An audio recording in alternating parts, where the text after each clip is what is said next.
Guys మీరు ఎప్పుడైనా నది పుట్టడం చూసారా?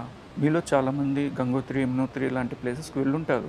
కాకపోతే అక్కడ నది ప్రవాహం కనిపిస్తది గానీ, పుట్టడం కనిపించదు. నది పుట్టడము అంటే గ్లేషియర్ వాటర్ ఎక్కడైతే కరిగి నీళ్ళలా మారుతుందో, అది మీరు ఇప్పుడు చూడకపోయి ఉంటే ఇప్పుడు ఈ క్లిప్ చూడండి. ఇప్పుడు ఇక్కడ ఐస్ కరిగి వాటర్ తయారవుతుంది కదా!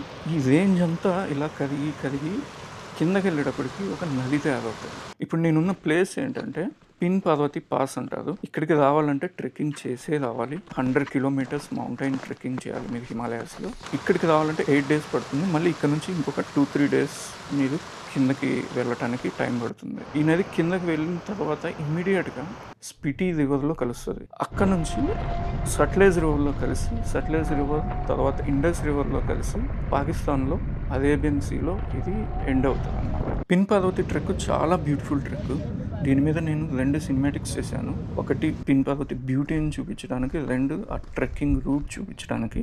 ఆ వీడియోస్ మీరు నా యూట్యూబ్లో చూడండి, ఫుల్ స్క్రీన్లో హెడ్ ఫోన్ పెట్టుకొని చూడండి. ఒకవేళ మీరు ఈ రీల్ ఇన్స్టాలో చూస్తుంటే నా బయోలో యూట్యూబ్ లింక్ ఉంటుంది, అది క్లిక్ చేసి నా యూట్యూబ్లోకి వెళ్ళి చూడండి.